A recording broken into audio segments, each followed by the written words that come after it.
As I said, David was running for his life. And when you have to leave quickly, you don't always remember to bring what you need to bring. So the closest place where you can think to find provisions would be the tabernacle in Nob. All right, let's finish this first major section then.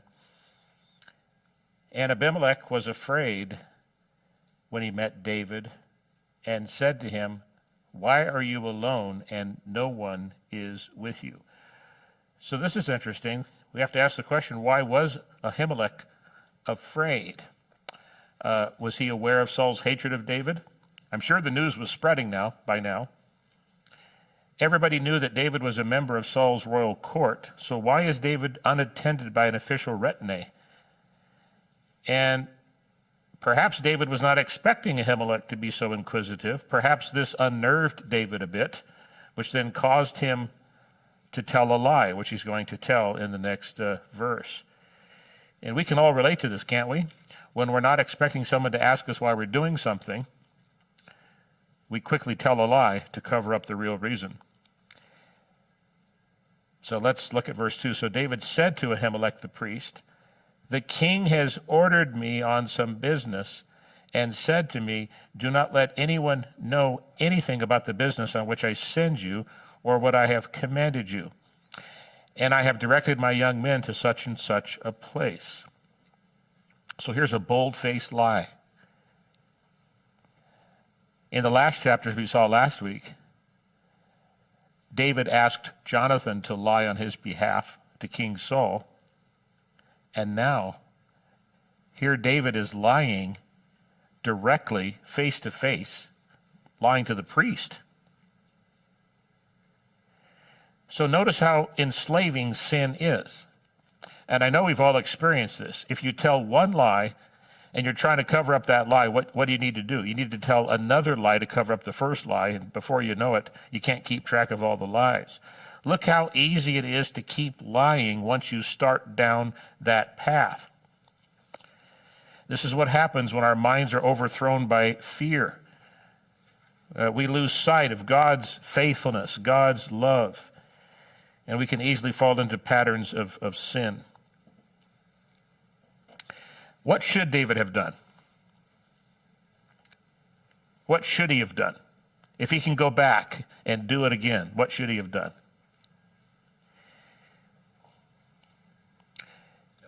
He should have told the priest the truth. What's one reason why people went to the tabernacle? Do you remember? Do you remember that the priest wore the ephod? We've studied that before. It was like a vest. It was a way to inquire of the Lord. That was the way that God would give direction and counsel. So David should have gone to the tabernacle to inquire of the Lord. Tell the priest the truth and ask for prayer, ask for counsel. But he didn't do that. Okay, verse 3, David says, "Now therefore, what have you on hand? Give me 5 loaves of bread in my hand, or whatever can be found." And the priest answered David and said, "There is no common bread on hand, but there is holy bread, if the young men have at least kept themselves from women." All right, the holy bread is called the showbread.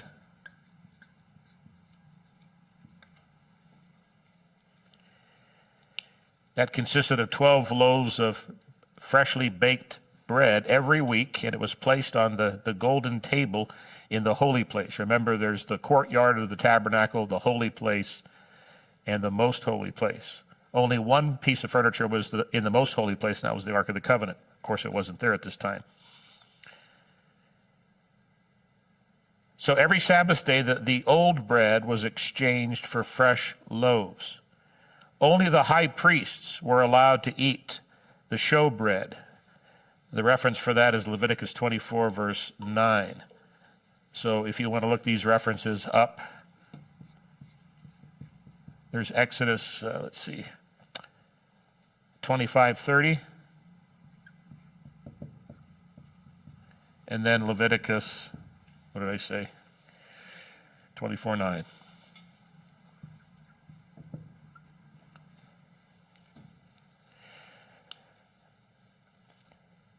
So the bread is shown, if you will, on this table, the show bread. It displays God's provision for his people. And we're not going to get into the symbolism of this, because the point for tonight is simply that this was holy bread that was set apart exclusively for the priests. But David and his men were hungry, and he said he was on a secret mission, and that his men were in hiding somewhere. So maybe at this point they came out of their hiding place, or David was going to take this bread to them wherever they were. So the priest was willing to give this bread to David if notice the condition, if David and his men have at least kept themselves from women. Now this is a reference to abstaining from sexual relations. And this was part of what was usually required for an act of consecration. We have one example at the giving of the law at Mount Sinai. This was required. So David and his men will be eating consecrated bread. So there should at least be a minimal consecration on David's part. Fortunately for David, he and whatever men were with him had met this qualification. So look at verse 5. Then David answered the priest and said to him, "Truly women have been kept from us about 3 days since I came out." Now this is a very difficult verse. "And the vessels of the young men are holy, and the bread is in effect common, even though it was consecrated in the vessel this day." So this is one of the most difficult verses to translate and interpret in the Old Testament. Let me give you 3 different translations other than the one I gave you. The Old King James says this: "Of a truth, women have been kept from us about 3 days since I came out, and the vessels of the young men are holy." Now, most commentators agree that this is a euphemism for their bodies. The vessels of the young men, that's a reference to their bodies, are holy. We do have one example of that. That's why most commentators adopt this interpretation. Let's go to 1 Thessalonians 4, verse 4. 1 Thessalonians 4, I'll actually start reading at verse 3. "For this is the will of God, your sanctification, that you should abstain from sexual immorality, that each of you should know how to possess his own vessel in sanctification and honor, not in passion of lust, like the Gentiles who do not know God." So I do think that that is an interpretation that is safe and sound, because what did the priest just get finished saying? That your men at least need to have kept themselves from women. And so the first part of David's answer seems clear enough.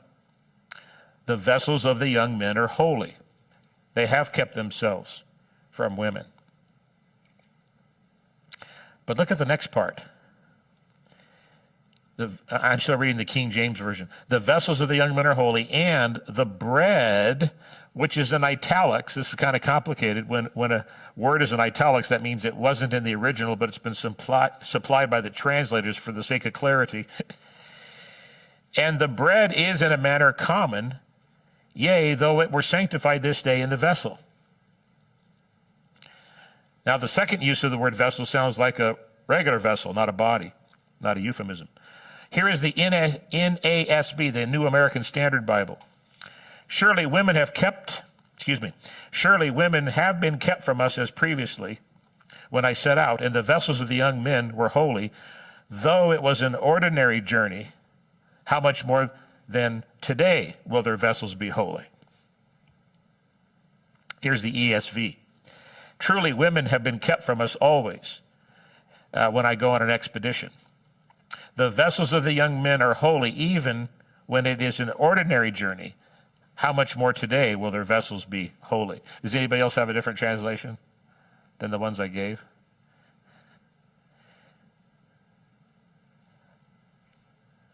So I'm not going to spend a lot of time on this. Not everything about the Bible is equally clear. This is a difficult verse. Sometimes the original Hebrew is in question, like what does the original really say? And then there is the difficulty sometimes of translating it into English. But I think we got the basics. So the vessels of the young men are holy. They've kept themselves from sexual relations. And so here's Matthew Henry's summary. Being thus holy, holy things were not forbidden them. Okay? So they've met the minimal requirement to partake of holy bread. But this is still a concession by the priest. Now, Jesus is going to make reference to this episode, and we'll get to that later. The priests were the only ones allowed to eat the holy bread. Why is the priest making an exception here? Well, David has at least met the minimal requirements of consecration to eat consecrated bread, and his men are hungry. So this is a necessity. Let's move on. Verse 6, 1 Samuel 21, verse 6. So the priest gave him holy bread, for there was no bread there but the showbread which had been taken from before the Lord, in order to put hot bread in its place on the day when it was taken away. Some commentators suggest that this actually took place on the Sabbath day. So David showed up on the Sabbath day. And maybe that's one reason why he decided to go to the tabernacle, even though he wasn't going for the right reasons necessarily. But it was the Sabbath day. All right. Verse 7. Now a certain man of the servants of Saul was there that day, detained before the Lord, and his name was Doeg, an Edomite. That means he was a descendant of Esau, the chief of the herdsmen who belonged to Saul. The text does not tell us why Doeg was detained before the Lord. There's a couple of options, either for the sake of purification or as a proselyte who wished to be received into the religious fellowship of Israel. The point is, Doeg was a witness to what happened. Doeg saw David there talking to Ahimelech, the priest.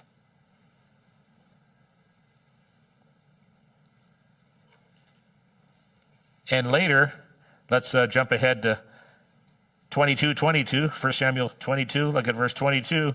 David's going to admit he knew that Doeg was going to report the visit to Saul, and that was going to endanger the lives of the priests. So David knew this was not a good thing.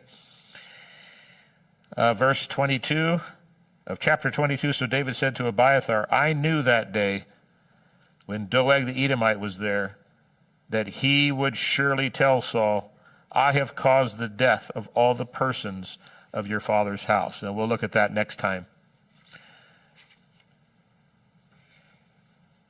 So look at how one false step, taking one step down a wrong path, causes other things to happen, other unintended consequences. So this passage is really instructive for us. We don't have to learn the hard way. Let's take this to heart. Don't take that first step down the wrong path, because there are unintended consequences, and this was one of them. Now, David had a choice at that point. It says he knew that this was not going to be good, the fact that Doeg was there. So what should have David done then?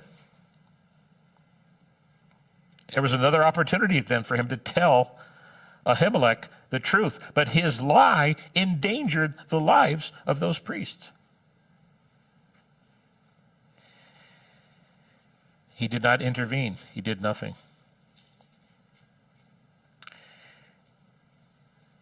And here's my question. Did Doeg's presence make David afraid of being unarmed? Up until this point, he's just asked for provisions, for food. But look what he does next in verses 8 and 9 of chapter 21. And David said to Ahimelech, "Is there not here on hand a spear or a sword? For I have brought neither my sword nor my weapons with me, because the king's business required haste." Another bold-faced lie. So the priest said, "The sword of Goliath the Philistine, whom you killed in the valley of Elah, there it is, wrapped in a cloth behind the ephod." Now, what's the ephod doing on the floor or wherever it is? Shouldn't the priest be wearing the ephod?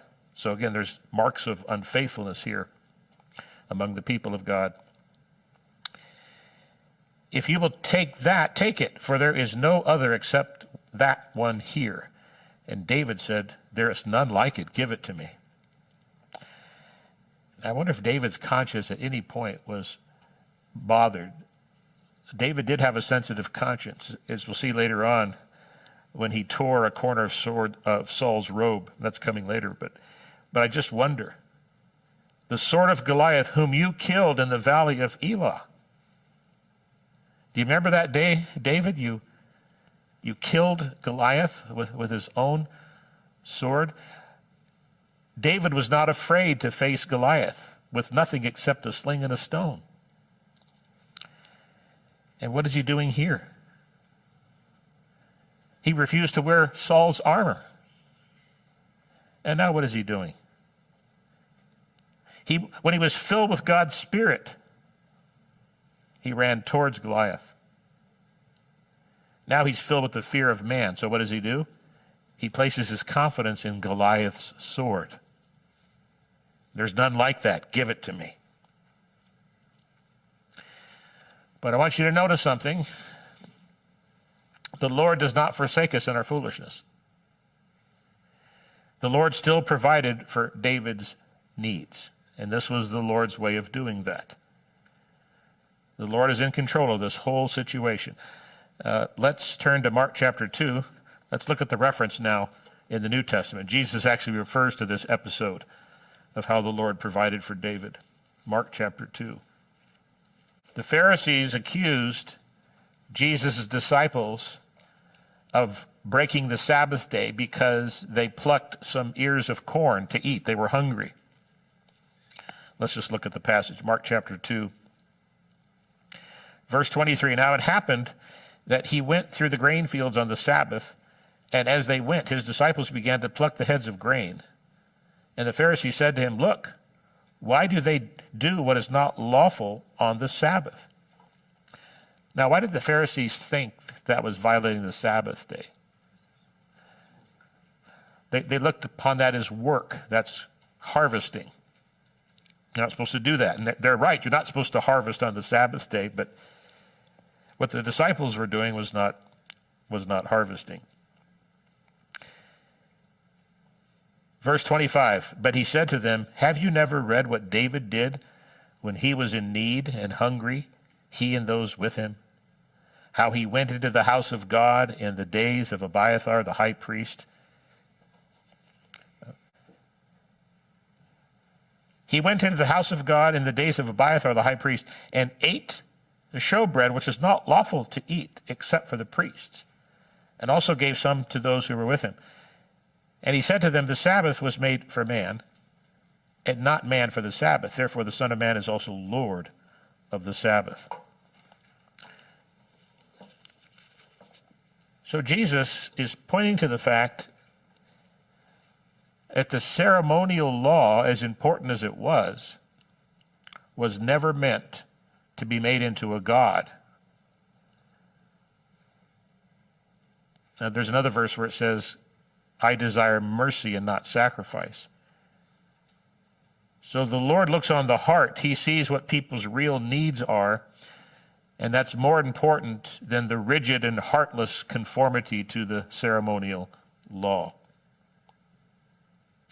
So David's eating the holy bread was out of necessity. He was hungry.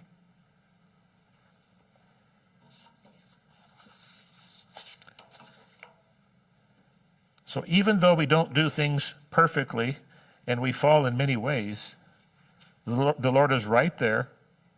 He's still going to provide for us. He's still going to take care of us. And so that's the point that we need to remember for our own lives.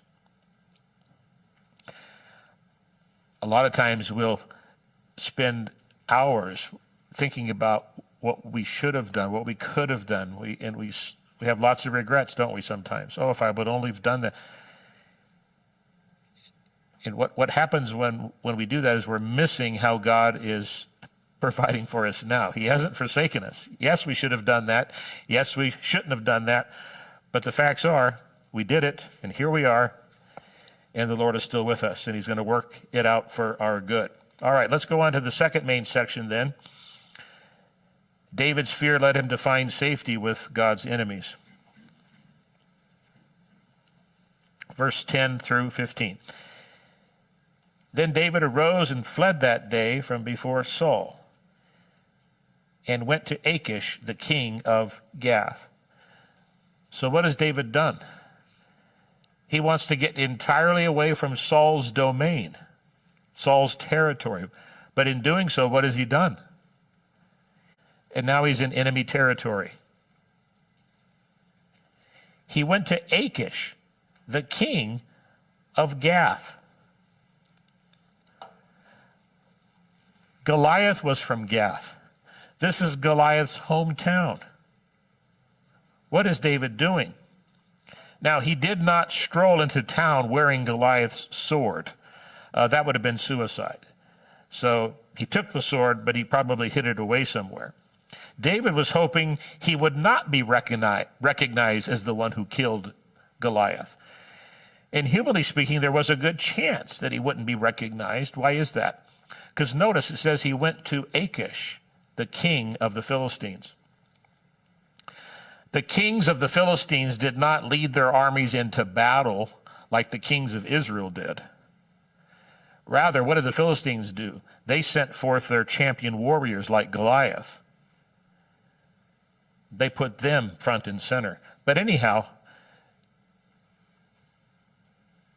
could the Philistines really see David when he faced Goliath? David probably, looked completely different, dressed in shepherd's garb or whatever. But the point is, David was hoping not to be recognized. And where could he find a better protection than among Saul's enemies? But what is David forgetting? The Philistines are God's enemies. His fear of Saul was stronger than his abhorrence of the enemies of the Lord. Remember how David spoke to Goliath to his face? You come to me with sword and spear, but I come to you in the name of the Lord, whom you have defied. Remember how David was offended that this uncircumcised Philistine was mocking God and his people? Couldn't understand why the children of Israel were afraid to face him, and David was not afraid. But now, David is afraid of Saul. And so he's looking for safety among Saul's enemies. But these are God's enemies. Was David really at liberty to pretend to make common cause with them? That's what he's going to have to do. He's going to pretend to be on their side. And this is going to happen again later on in the book, and so we'll have opportunity to come back to this idea. Well, the moment David entered the city, the people recognized him immediately. And they were very alarmed, and so they went straight to King Achish. Verse 11. And the servants of Achish said to him, "Is this not David, the king of the land?" Ouch. Did you catch that? Did you catch the significance of that? David is not the king, but yeah, what did he do that Saul didn't do? Saul was afraid to face Goliath. Saul should have led the children of Israel into battle. So everybody knows who the real king in Israel is. Is this not David, the king of the land? Did they not sing of him to one another in dances, saying, Saul has slain his thousands and David his 10,000s? Yeah, that was 10,000 Philistines. So what David thought would be a place of refuge turned out to be a place of danger. Yeah, I would submit to you, he wasn't expecting to be recognized, and that would explain what happens next.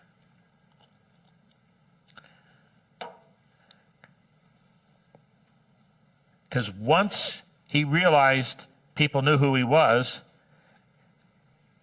and that he was that one that they sang about, that he had killed his 10,000s, he had a panic attack. Okay? There's nothing new about panic attacks. David had a panic attack, and he thought the only way he could save himself was to act like a madman. And so that's what he did. See, it wouldn't make sense if he was expecting to be recognized and seeking asylum, and then when they weren't going to give him asylum, all of a sudden he just starts acting like a madman. What happened was the servants of Achish recognized David, and so they went to tell Achish, hey, you don't know who this guy is. This is the one that they sang about.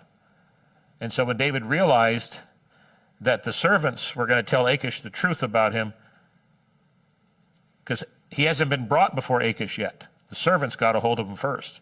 So David quickly thought of a way of escape, and this was his way of escape. Verse 12, now David took these words to heart and was very much afraid of Achish, the king of Gath. So he changed his behavior before them, pretended madness in their hands, scratched on the doors of the gate, and let his saliva fall down on his beard. Then Achish said to his servants, look, you see the man is insane. Why have you brought him to me? Have I need of madmen, that you have brought this fellow to play the madman in my presence? Shall this fellow come into my house? And that's the end of the chapter. So the man who fearlessly ran towards Goliath in battle now panics and pretends to be insane to save his life. Is this not a realistic picture of life itself sometimes, even for the unbeliever? But it certainly is a realistic portrayal of the life of a believer. There are some days we can be on top of the world. Everything can be going so well. We feel like we're faithful, we're serving the Lord, and then the next day, it happened so quickly to David, and that's a warning. It's because he took that one step on the wrong path, and he kept walking down that wrong path. And that's how quickly it can happen. Well, let's look at the application.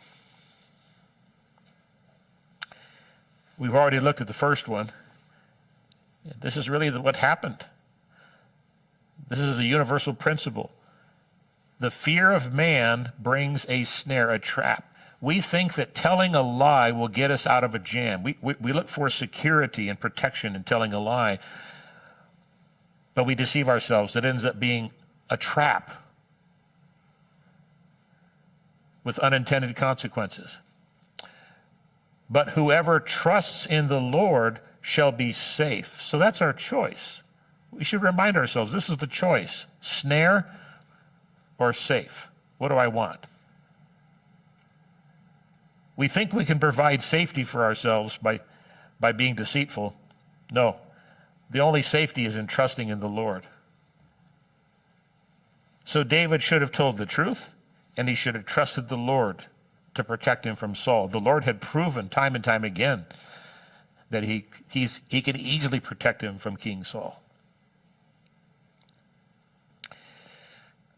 But for application 2, but the Lord was in control even of David's foolishness, providing for David and protecting him, because his plan to put David on the throne would not be thwarted. It is not pleasant at all, is it, to give in to foolish behavior. And the only comfort, the only encouragement is that the Lord is in control even of our foolishness.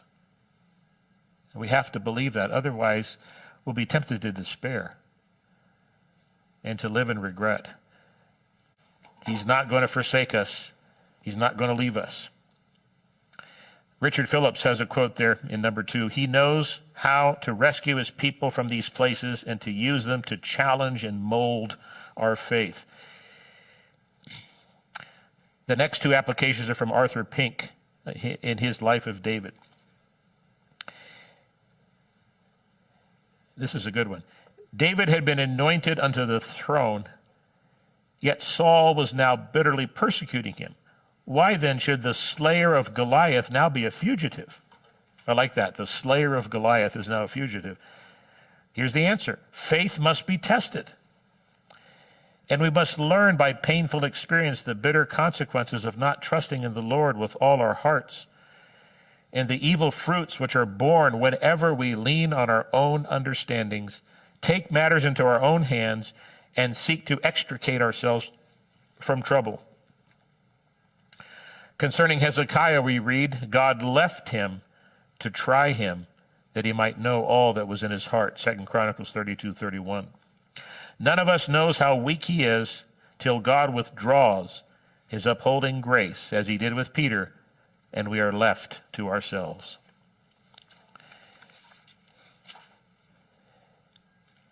That is such an encouraging application that we need to take to heart. Because we tend to do this, don't we? Why didn't I know that before? Why couldn't I have known that when I started parenting?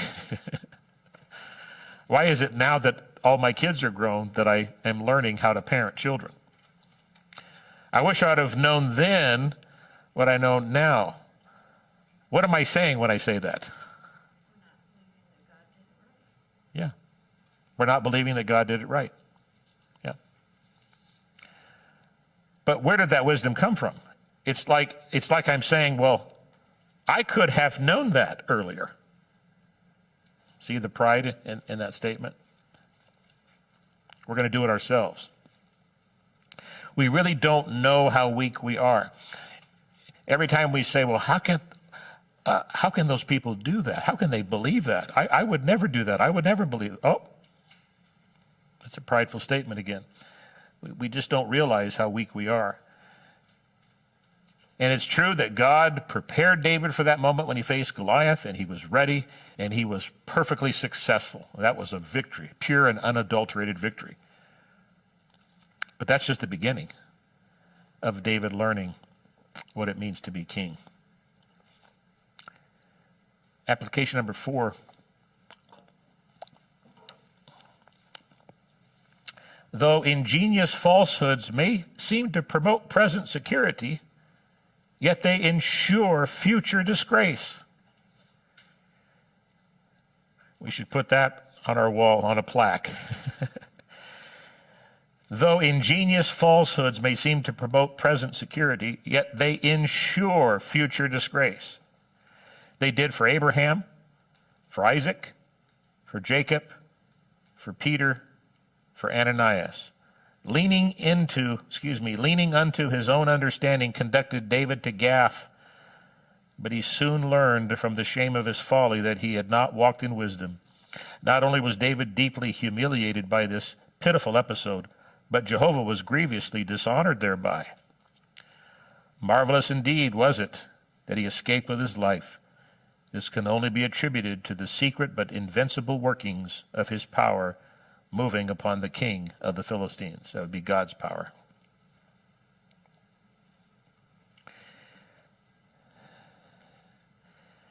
So again, the Lord took care of David. Yeah, it was very embarrassing. It was a disgrace and dishonor to the Lord, but the Lord was in control, and this is how David escaped. Imagine if this didn't work. What would have happened to David if this didn't work? David was probably a good actor, huh? To pretend to be insane and to convince Achish. All right, number 5, this is also from Arthur Pink. God will not allow his people to remain incognito in this world. He has appointed that they should be blameless and harmless, the sons of God, without blame in the midst of a crooked and perverse nation, among whom they are to shine as lights in the world. That's a quote from Philippians 2:15. So notice again the perfect harmony between Old Testament and New Testament in terms of ethics and how to live a godly life. So God will not allow his people to remain incognito. David was hoping to remain incognito among the Philistines. He won't allow it. And any efforts of theirs to annul this, he will thwart. So as hard as we try to remain incognito, God's going to thwart that.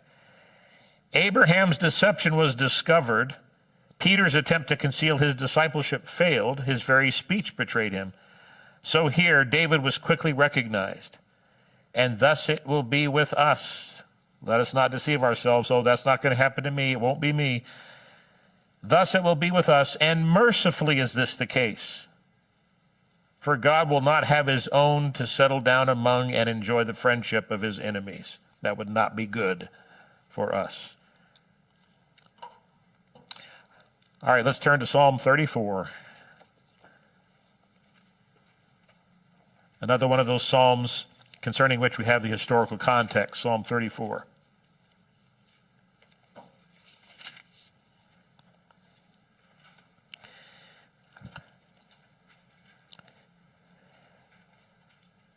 Now, obviously, David wrote this when he reflected back on this incident. It's not like he wrote it right then and there. Look at the caption. A psalm of David when he pretended madness before Abimelech, who drove him away, and he departed. Let's just look at this psalm. Now you know the historical context. When you read this psalm, you will see that David learned his lesson. I will bless the Lord at all times. His praise shall continually be in my mouth. My soul shall make its boast in the Lord. The humble shall hear of it and be glad. Oh, magnify the Lord with me, and let us exalt his name together. I sought the Lord, and he heard me and delivered me from all my fears. They looked to him and were radiant, and their faces were not ashamed. This poor man cried out, and the Lord heard him and saved him out of all of his troubles. You can bet, right, that David uttered a quick cry to the Lord, please get me out of this mess, and then the only thing he can think of was to act insane. Well, yeah, the Lord used that. The angel of the Lord encamps all around those who fear him and delivers them. Verse 8, oh, taste and see that the Lord is good. Blessed is the man who trusts in him. Oh, fear the Lord, you his saints. There is no want to those who fear him. The young lions lack and suffer hunger, but those who seek the Lord shall not lack any good thing. Come, you children, listen to me. I will teach you the fear of the Lord. Who is the man who desires life and loves many days that he may see good? Now look at this, verse 13. Keep your tongue from evil and your lips from speaking deceit. This is David repenting of the lies he told. He said, it wasn't good for me that I went down that path. So look at again, verse 12. Who is the man who desires life and loves many days, that he may see good? You want to live a long life? Keep your tongue from evil and your lips from speaking deceit. Depart from evil and do good. Seek peace and pursue it. Verse 15, the eyes of the Lord are on the righteous, and his ears are open to their cry. The face of the Lord is against those who do evil, to cut off the remembrance of them from the earth. The righteous cry out, and the Lord hears and delivers them out of all their troubles. The Lord is near to those who have a broken heart. David had a broken heart. He was broken over what he did. The Lord saves such as have a contrite spirit. Verse 19, many are the afflictions of the righteous, but the Lord delivers him out of them all. He guards all of his bones, not one of them is broken. Evil shall slay the wicked, and those who hate the righteous shall be condemned. That's going to happen to Saul. See, that's what David should have remembered. Saul's evil is going to be turned on him. Evil shall slay the wicked, and those who hate the righteous shall be condemned. Verse 22, the Lord redeems the soul of his servants, and none of those who trust in him shall be condemned. When people say that the Old Testament didn't teach the same gospel as the New Testament, well, there's a verse right there for them. Those who trust in the Lord shall not be condemned. There's only ever always been one way of salvation, by grace alone, through faith alone, trust alone, in Christ alone. It's really meaningful, isn't it, when you know the historical context of the psalm? So I would encourage you, as you go through the Psalms, if it gives you the historical context, stop and go back and find it and read it. Well, I hope you were encouraged by this passage tonight. Next time we'll look at 1 Samuel 22.